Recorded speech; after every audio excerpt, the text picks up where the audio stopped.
नमस्कार। हमारा जो टॉपिक चल रहा था भारतीय संविधान में भाग, तो हमने देखो पीछे भाग 2 तक नागरिकता तक अध्ययन कर लिया था। आज देखो भाग 3 में जो मूल अधिकार है उनके बारे में चर्चा करेंगे। तो देखो भाग 3 की बात करें, भाग 3, तो भाग 3 में किनका अधिकार उल्लेख है? मूल अधिकारों का।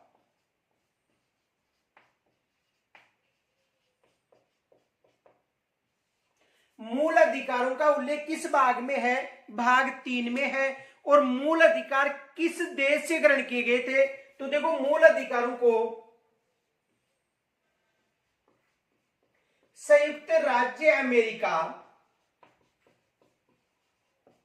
संयुक्त राज्य अमेरिका के संविधान से भारतीय संविधान में ग्रहण किए गए थे। किनको? मूल अधिकारों को। अब देखो मूल अधिकारों के अनुच्छेद की बात करें तो जो मूल अधिकार के अनुच्छेद है ये 12 से लेकर 35 तक, यानी अनुच्छेद 12 से लेकर यदि 35 तक की बात करें तो इसमें मूल अधिकारों का उल्लेख है। और मूल अधिकार किस देश के संविधान से ग्रहण किए गए थे? संयुक्त राज्य जो अमेरिका है इसके संविधान से भारतीय संविधान में मूल अधिकार ग्रहण किए गए थे। अब देखो जो मूल अधिकार है, यानी संविधान निर्माण के समय की बात करें, संविधान निर्माण यानी जब संविधान बनकर तैयार हुआ था उस समय जो मूल अधिकार थे वो भारतीय संविधान में 7 थे। यानी संविधान निर्माण के समय मूल अधिकार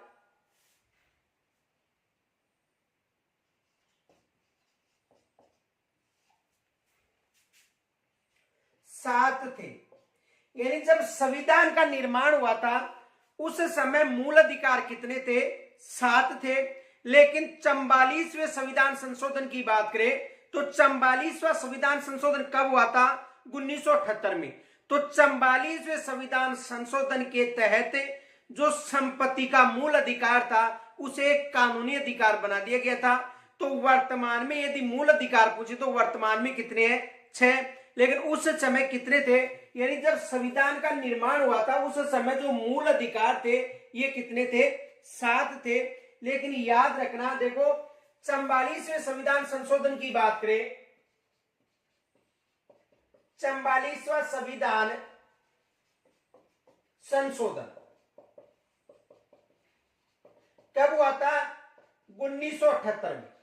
तो 44वें संविधान संशोधन के तहत जो एक मूल अधिकार था, संपत्ति का मूल अधिकार, कौन सा अधिकार था? देखो संपत्ति का मूल अधिकार, संपत्ति का मूल अधिकार। तो इस संपत्ति के मूल अधिकार को समाप्त करके एक कानूनी अधिकार बनाया था। यानी 44वें संविधान संशोधन 1978 की बात है, एग्जाम में प्रश्न आ सकता है कि किस संविधान संशोधन के द्वारा मूल अधिकार जो संपत्ति का मूल अधिकार था उसे कानूनी अधिकार बनाया था।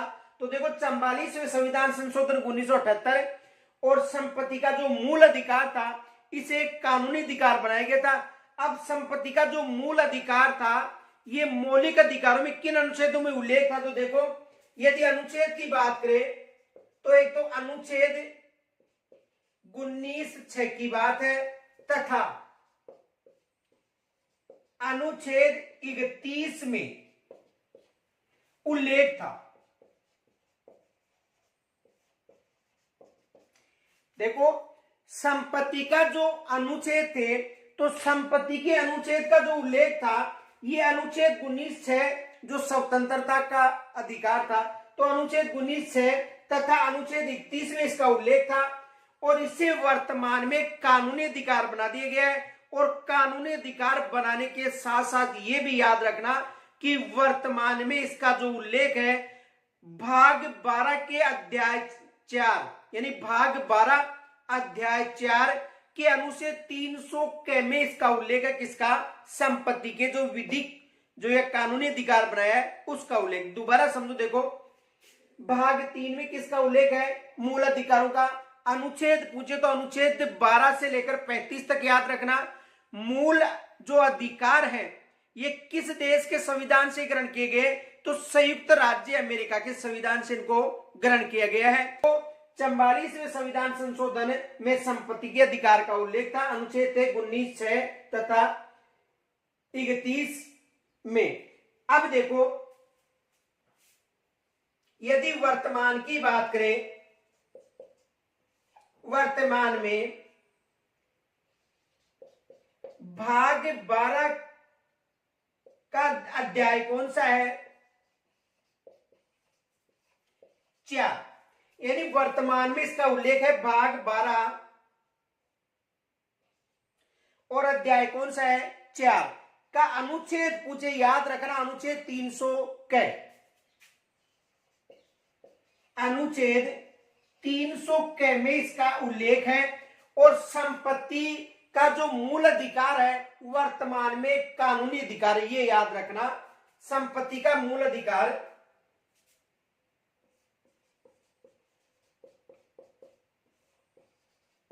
संपत्ति का अधिकार वर्तमान की बात करें कानूनी अधिकार है या विधिक अधिकार है, ये याद रखना। और वर्तमान की बात करें तो वर्तमान में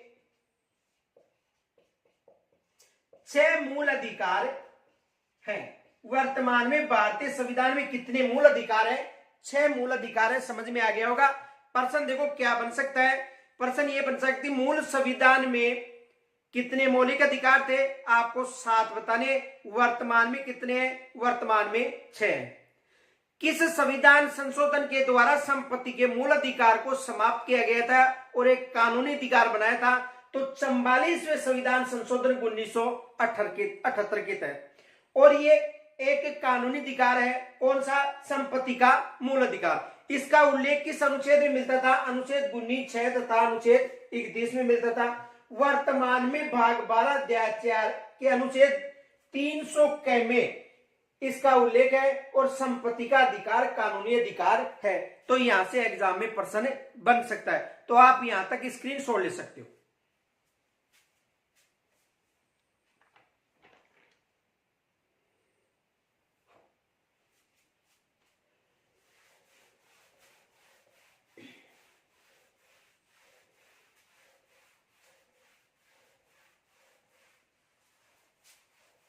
अब देखो, इसमें एक अनुच्छेद है, यानी भाग 3 में एक अनुच्छेद है, अनुच्छेद 32। भाग 3 में यानी जो मूल अधिकार है, इसमें एक अनुच्छेद है, अनुच्छेद 32,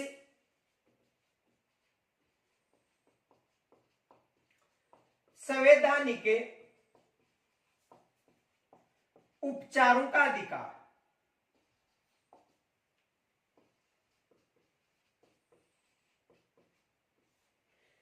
देखो, अनुच्छेद 32 में एक उल्लेख है संवैधानिक उपचारों का अधिकार। भाग 3 की बात करें, यानी जो भाग 3 में मूल अधिकार है उसका एक अनुच्छेद है 32, यानी 12 से लेकर 35 तक अनुच्छेद है, उसमें 32 की बात करें तो जो भीमराव अंबेडकर है, डॉक्टर भीमराव अंबेडकर है,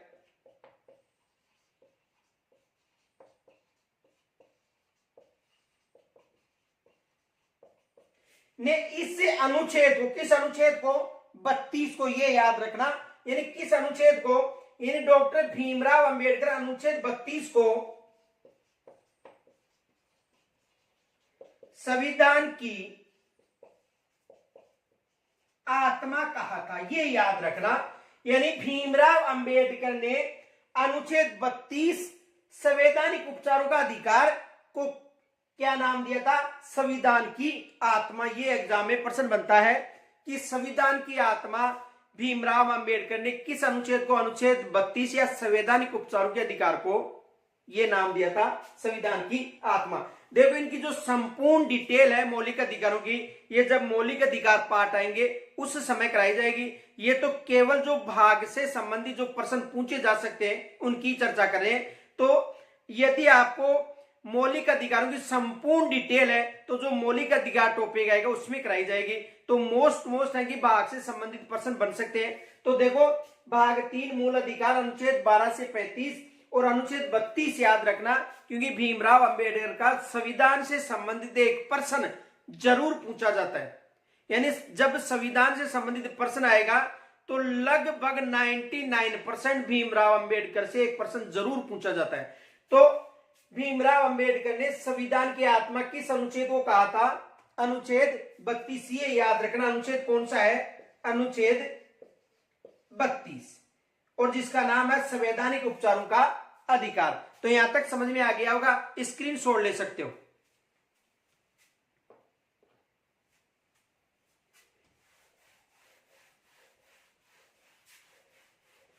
देखो भाग 4 की बात करें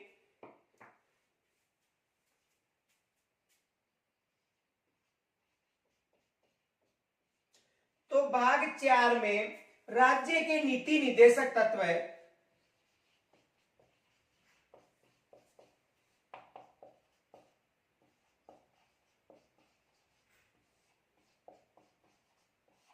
का उल्लेख है।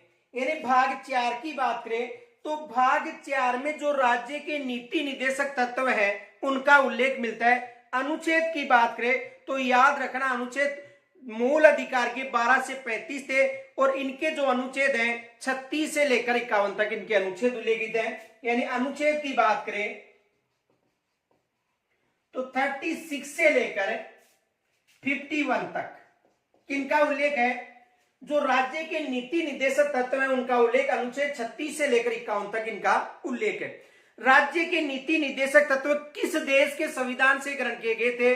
तो मैंने आपको पीछे ट्रिक के द्वारा बताया था, आनी आज 10-20 को गफा करो। आ का मतलब अधिकार और नी का मतलब नीति निर्देशक तत्व, यानी आयरलैंड के संविधान से नीति निर्देशक तत्व ग्रहण किए गए थे। तो राज्य के नीति निर्देशक तत्व किससे ग्रहण किए गए थे?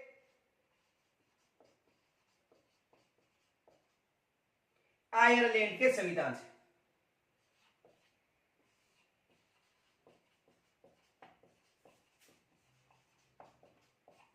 देखो प्रश्न बन सकता है कि भाग 4 में अनुच्छेद कितने हैं? तो अनुच्छेद याद रखना 36 से 51 तक। कितने अनुच्छेद है?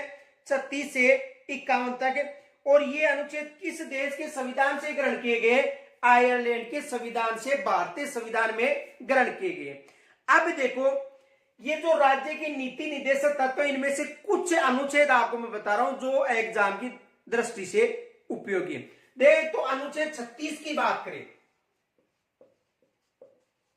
अनुच्छेद 36, देखो इस अनुच्छेद में यह उल्लेख है कि अनुच्छेद 12 में जो राज्य के रूप में परिभाषित किया गया है वो ही अनुच्छेद 36 में नीति निर्देश तत्व के रूप में परिभाषित किया गया है। देखो अनुच्छेद 36 में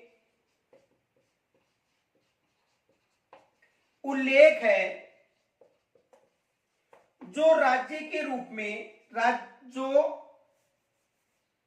अनुच्छेद 12 यानी 12 अनुच्छेद मूल अधिकार का अनुच्छेद है, और उसमें जो राज्य को परिभाषित किया गया है वो ही किस अनुच्छेद में परिभाषित किया गया है? अनुच्छेद 36 यानी 36 में किया गया है। तो देखो अनुच्छेद 36 में उल्लेख है कि जो अनुच्छेद 12 में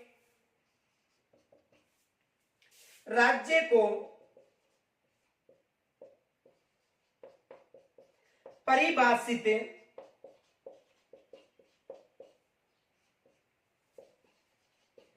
किया गया है वो ही अनुच्छेद 36 में अर्थात नीति निर्देशक तत्व है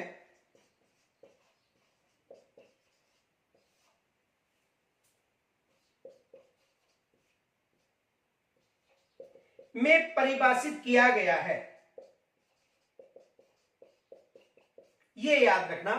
यानी यदि हम अनुच्छेद की बात करें, यानी अनुच्छेद 36 की बात करें, तो अनुच्छेद 36 में यह उल्लेख मिलता है कि जो अनुच्छेद 12 में, यानी 12 में जो मूल अधिकार है, तो 12 में जो मूल अधिकार राज्य के रूप में परिभाषित किए गए वो ही अनुच्छेद 36 में नीति निर्देशक तत्व के रूप में राज्य को परिभाषित किया गया है। तो अनुच्छेद 36 याद रखना, अनुच्छेद 36 में राज्य को परिभाषित किया गया है नीति निर्देशक तत्व के रूप में। और अनुच्छेद 12 में भी मूल अधिकार के रूप में राज्य को परिभाषित किया गया है। तो देखो भाग 4 राज्य के नीति निर्देशक तत्वों का उल्लेख अनुच्छेद 36 से 51 तक है और आयरलैंड के संविधान से ग्रहण की गई। ये याद रखना, प्रश्न पूछा जाता है कि भारत में या भारतीय संविधान में जो नीति निर्देशक तत्व हैं ये किस देश के संविधान से ग्रहण किए गए?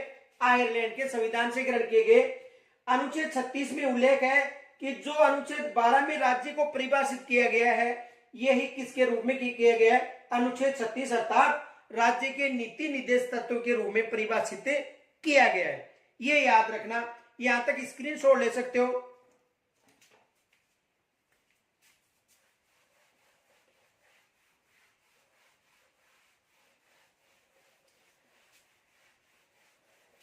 यदि अनुच्छेद 39 की बात करें तो अनुच्छेद 39 में उल्लेख है समान कार्य के लिए समान वेतन। किस अनुच्छेद में? अनुच्छेद 39 में। अनुच्छेद 39 में उल्लेख है समान कार्य के लिए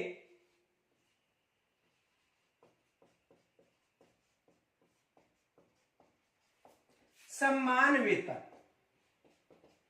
यानी जो सम्मान कार्य करता है चाहे महिला हो चाहे पुरुष हो तो उसे सम्मान वेतन मिलना चाहिए। किस, यानी अनुच्छेद 39 में उल्लेख है कि सम्मान कार्य के लिए सम्मान वेतन होना चाहिए। किस अनुच्छेद में है? अनुच्छेद 39 में। लेकिन बाद में अनुच्छेद 39 क्या जोड़ा गया था जिसमें निःशुल्क विधिक सहायता का उल्लेख है। निःशुल्क विधिक सहायता का उल्लेख किस अनुच्छेद में है? अनुच्छेद 39 के में निःशुल्क विधिक यानी कानूनी सहायता, यानी सरकार के द्वारा निःशुल्क कानूनी सहायता प्रदान की जा सकती है। इसका उल्लेख इसमें अनुच्छेद 39 के में। लेकिन यदि जो सम्मान कार्य करते हैं उनको सम्मान वेतन दिया जाएगा, ये अनुच्छेद 39। ये दोनों अनुच्छेद एग्जाम में पूछे जाते हैं कि सम्मान कार्य के लिए सम्मान वेतन और अनुच्छेद 39 के में जो निःशुल्क विधिक सहायता है इसका उल्लेख है। ये दोनों अनुच्छेद विशेष याद रखना। इनके साथ एक अनुच्छेद और पूछा जाता है राज्य के नीति निर्देश तत्वों से संबंधित, अनुच्छेद 40। और अनुच्छेद 40 में जो ग्राम पंचायत है उनके गठन का उल्लेख है। ये याद रखना, जो ग्राम पंचायत है उनके गठन का उल्लेख इसमें अनुच्छेद 40 में। लेकिन अनुच्छेद 243 की बात करें तो अनुच्छेद 243 में पंचायती राज का उल्लेख है। यानी अनुच्छेद 40 में ग्राम पंचायतों के गठन का उल्लेख है। लेकिन यदि अनुच्छेद 243 की बात करें तो अनुच्छेद 243 में किसका उल्लेख है? ग्राम पंचायतों के, यानी पंचायती राज का उल्लेख पूछे तो 243 और ग्राम पंचायतों के गठन का उल्लेख मिले तो कौन सा अनुच्छेद बताना है? 40। तो देखो अनुच्छेद 40 में किसका उल्लेख है? ग्राम पंचायतों के संगठन। लेकिन यदि पंचायती राज के गठन का उल्लेख पूछे तो अनुच्छेद 243 बताना है। अनुच्छेद 243 पंचायती राज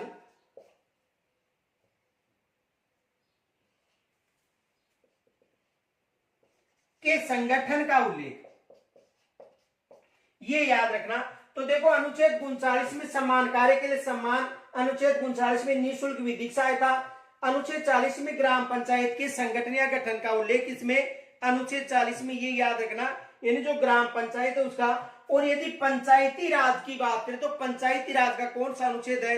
अनुच्छेद 243। ये भी याद रखना क्योंकि पंचायती राज के गठन का संबंधी पूछे तो अनुच्छेद 243। तो यहां तक आप स्क्रीनशॉट ले सकते हो।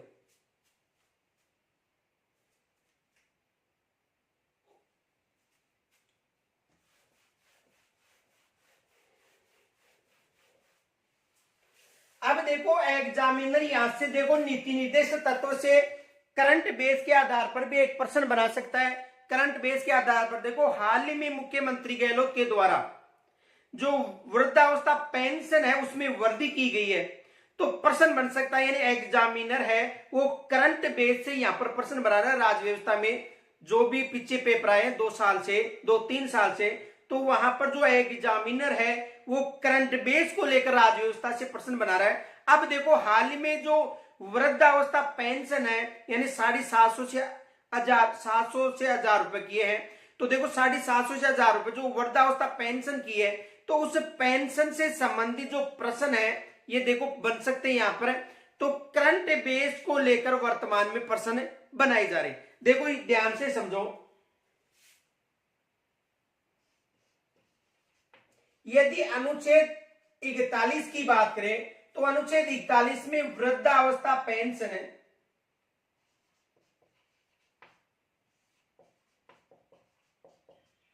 या विधवा पेंशन है, विधवा पेंशन का उल्लेख है।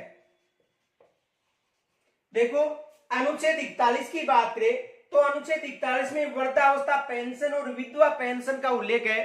तो एग्जामिनर बना सकता है प्रश्न कि किस नीति निर्देशक तत्व के अनुच्छेद में वृद्धावस्था या विधवा पेंशन का उल्लेख है, तो किस अनुच्छेद में? अनुच्छेद 41 में। यानी 41 में जो वृद्धावस्था पेंशन और विधवा जो पेंशन है इसका उल्लेख किस अनुच्छेद में मिलता है?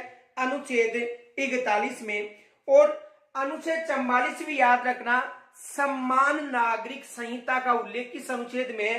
44 में। यह भी पूछा जाता है। अनुच्छेद 44 समान नागरिक संहिता, समान नागरिक संहिता का उल्लेख किस अनुच्छेद में है? अनुच्छेद 44 में समान नागरिक संहिता का उल्लेख है। यदि अनुच्छेद 45 की बात करें तो यह भी मोस्ट है, क्योंकि इसमें निःशुल्क और अनिवार्य शिक्षा का उल्लेख है, यह भी मोस्ट माना। अनुच्छेद 45 की बात करें तो अनुच्छेद 45 में निःशुल्क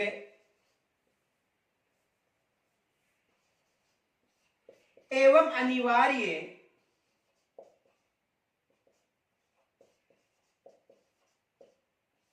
शिक्षा का उल्लेख किस अनुच्छेद में है? अनुच्छेद 45।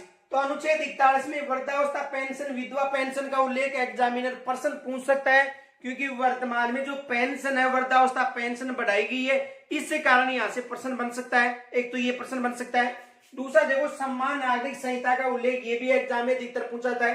तीसरा देखो, अनुच्छेद 45 की बात करें तो अनुच्छेद 45 में किसका उल्लेख है?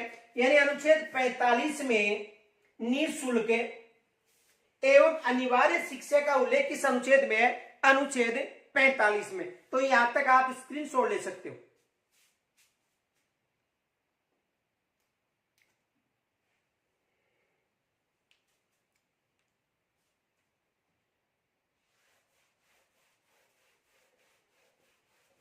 देखो अनुच्छेद 48 की बात करें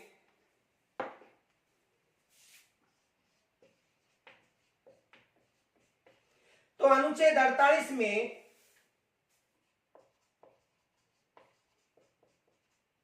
पशुपालन का उल्लेख, यानी अनुच्छेद जो 48 है इसमें पशुपालन का उल्लेख है। किस अनुच्छेद में? अनुच्छेद 48 में।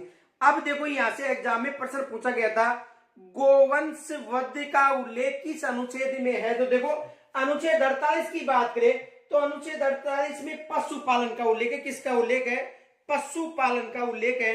और गोवंश की रक्षा या गोवंश वध रक्षा ये किस अनुच्छेद में है?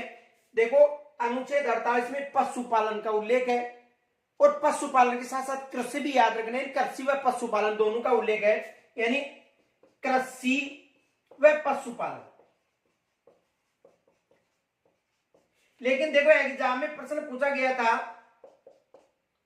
गोवंश रक्षा का उल्लेख, गोवंश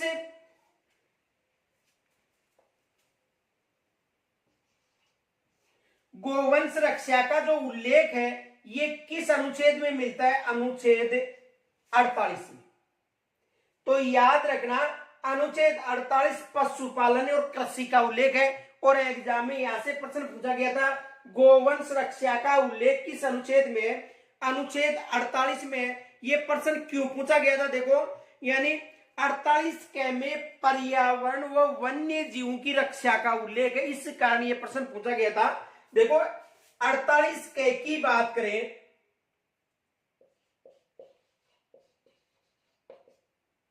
तो देखो पर्यावरण व वन्य जीवों की रक्षा का उल्लेख किसमें है? 48 के में। इस कारण एग्जामिनर ने पूछा था क्योंकि पर्यावरण वन्य जीवों की रक्षा, वहां पर प्रश्न था कि गोवंश की रक्षा, तो अधिकतर कंफ्यूज होने के कारण ये प्रश्न दिया गया था। तो याद रखना गोवंश या जो पालन पशु यानी पशुपालन या कृषि संबंधी यदि प्रश्न पूछा जाता है तो 48 याद रखना है। और यदि पर्यावरण या वन्य जीवों की या वन्य जीव संबंधी कोई प्रश्न पूछा जाता है कि किसी भी वन्य जीव की रक्षा करना है तो इसका उल्लेख किस अनुच्छेद में मिलता है? तो अनुच्छेद 48 के में। लेकिन जो पालनहार पशु हैं तो पशुपालन संबंधी जो है यानी गोवंश हुआ या इनसे संबंधित जो भेड़ है या अन्य है तो इनका उल्लेख किस अनुच्छेद में मिलता है? अनुच्छेद 48 में। तो अनुच्छेद 48 में जो गोवंश है ये एग्जाम में प्रश्न पूछा जा चुका है। और 48 के का भी पूछा जा चुका है कि वन्य जीवों की रक्षा से संबंधी जो उल्लेख है वो किस अनुच्छेद में है? अनुच्छेद 48 के में वन्य जीवों की रक्षा संबंधी उल्लेख है। तो यहां से भी एग्जाम में प्रश्न आ सकता है। अनुच्छेद 50 की बात करें तो अनुच्छेद 50 में कार्यपालिका से न्यायपालिका का पृथक्करण का उल्लेख मिलता है। और वसुदेव कुटुंबकम यानी जो अंतरराष्ट्रीय भ्रातृत्व की भावना है इसका जो उल्लेख है अनुच्छेद 51 में मिलता है। तो यहां तक आप स्क्रीनशॉट ले सकते हो। तो यदि भाग 4 के की बात करें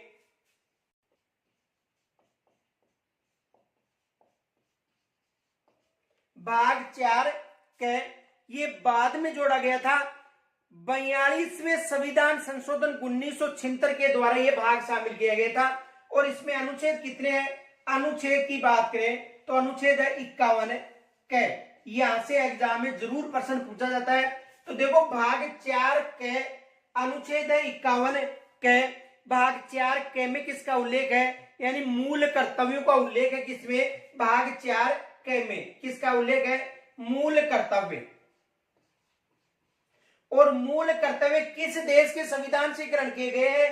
तो याद रखना सोवियत संघ से। सोवियत संघ यानी रूस से।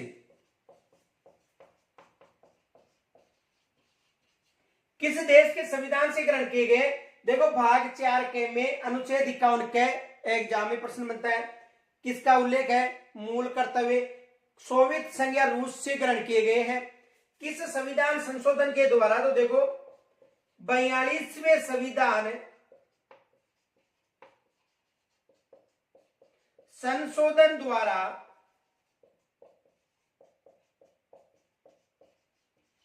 ग्रहण किया गया है। किस संविधान संशोधन के द्वारा? 42वें संविधान संशोधन के द्वारा। कब की बात है? 1976 में। यानी 42वां संविधान संशोधन जिसे मिनी संविधान कहा जाता है, लघु संविधान कहा जाता है, छोटा संविधान कहा जाता है।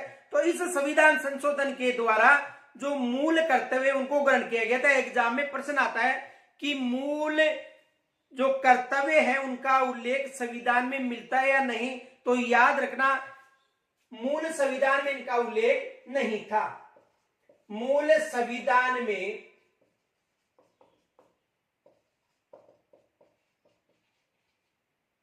उल्लेख नहीं था। यानी जो मूल कर्तव्य है इनका मूल संविधान में उल्लेख नहीं था। ये याद रखना कि मूल कर्तव्यों का मूल संविधान में उल्लेख नहीं था। 42वें संविधान संशोधन 1976 के द्वारा इसे ग्रहण किया गया था। ये याद रखना, एग्जाम में प्रश्न बन सकता है। प्रश्न ये बनता है कि मूल संविधान में कितने मौलिक कर्तव्यों का उल्लेख था? तो मूल संविधान में किसी भी मौलिक कर्तव्य का उल्लेख नहीं था, क्योंकि 42वें संविधान संशोधन द्वारा इसे ग्रहण किया गया था। और ये याद रखना, इस संविधान संशोधन यानी 42वें संविधान संशोधन, इस संविधान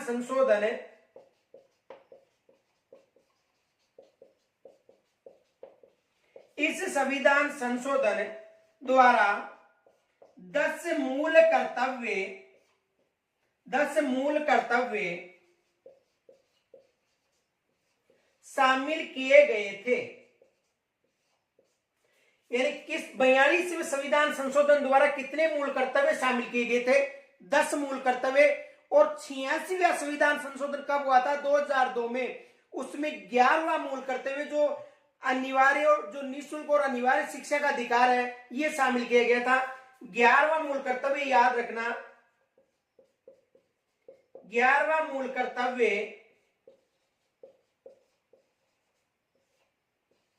86वां संविधान संशोधन